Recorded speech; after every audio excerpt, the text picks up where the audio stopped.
Everybody! Hey, happy Monday! Yes, it is. Monday. It's Monday! It's Monday! Monday, the 10th of August. This year is flying by, which is good because we don't want 2020 anymore. 2020, we had enough of that. Oh, that's the truth.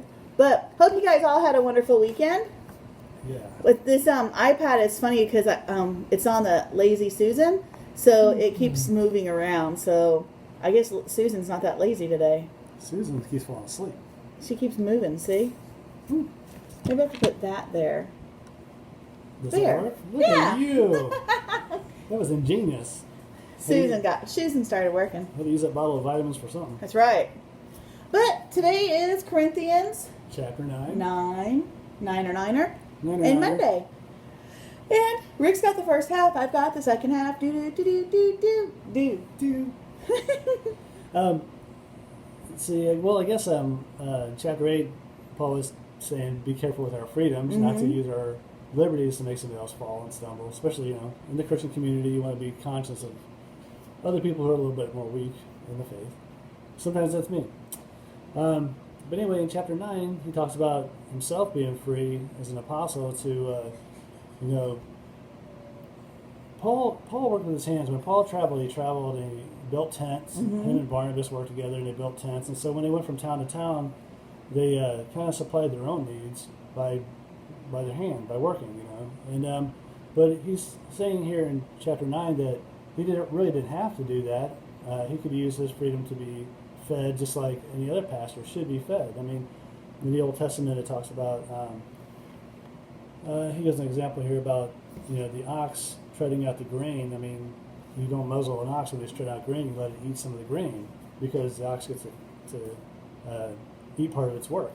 And so does the guy who's plowing, or the people who make fields, they get to eat part of their food that they didn't grow. So he's just saying the same thing, because I could do that, but he's trying to do this so there's no burden. And all he wants to do is let the gospel be the gospel. But one interesting thing in here he talks about is, he says, do we not have the right to take along a believing wife as the other apostles and the brothers of the Lord and Cephas, which is Peter? And I know it's kind of hard to understand, believe it, but these guys actually had lives. The apostles and the disciples and things like that, they had daily lives, and even before they were called, they were fishermen, they had jobs, they were tax collectors and things like that, and they had households. And here it even talks about them even taking along wives. I mean, Paul could have done it too. He had the liberty. If he wanted to get married, he could have got married too. But we never really think about the apostles, and we never think about Peter and them having wives and kids and things like that. No. They had that. I mean, that was part of the Jewish culture, was to make more of a family. So anyway, I just thought it was kind of neat.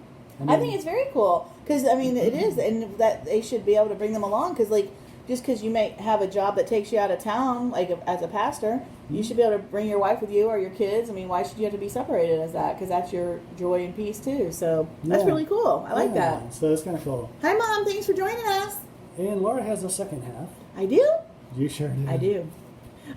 But like Rick's was talking about, Paul is kind of explaining that he's not boasting of his skills and asking for money, and that he is trying to help win souls for God, and that is what makes him joyful, and that's his purpose.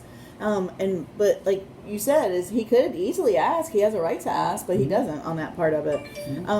But Paul is unique too because he's able to reach all the people like he's talking about. He's not boasting. He's just stating a fact that because he can, he is Jewish. He is a Pharisee. He knows the Jewish laws. He also knows the Gentile stuff. He was raised that way too. So he can reach everybody, and that's why he's such an instrumental piece. That's neat. God used him because he knows he's been bad, he's been good, he's been everywhere. So he can reach so many people, and he uses that all towards God, not to boast in himself, but towards God's glory. That's pretty cool. And then I like at the end when Paul mentions, this is a side note, it's not really religious, but at the end Paul mentions the Isthmian Games and the Olympic Games. And remember, the Isthmian Games is like the Olympic Games that the city of Corinth would hold each year. So he's talking about the Isthmian Games, and he's talking about, discipline and running the race and winning. And so he's using kind of like the sports analogy because that's what his audience is. They know that. And to try and use that towards doing the right things, which I need a lot of help with discipline and stuff. I can do it for a couple days, but I definitely need lack in that area. But so too. he's talking to his audience that understands the sports analogies, so that's why he's using that. But I That's thought it was pretty cool cool. because we had that in the first introduction. Oh yeah, So that's I thought, right. yeah, so I thought that was Yeah, cool. That is pretty cool. Well, cool. I like the whole training thing. That's Mhm. it is tough to train. It is. I mean, training takes discipline and Well, like yeah. you're talking about, like sports, that's for our bodies and stuff like that, but we have to do our hearts and our insides and our minds, and that's the Bible, so gotta do that. It's pretty cool. Yeah. Well, good stuff. All right, well, today is Monday, tomorrow is Tuesday. That's your school lesson for today. Yeah. So today was number 9, tomorrow is number... Jeez. Oh, let's see. 9, 10. 10. 10, yes. You didn't even have to borrow one of mine. No. When we get to 11, I'm having trouble. I love it. But yeah, so tomorrow we'll see you for chapter 10.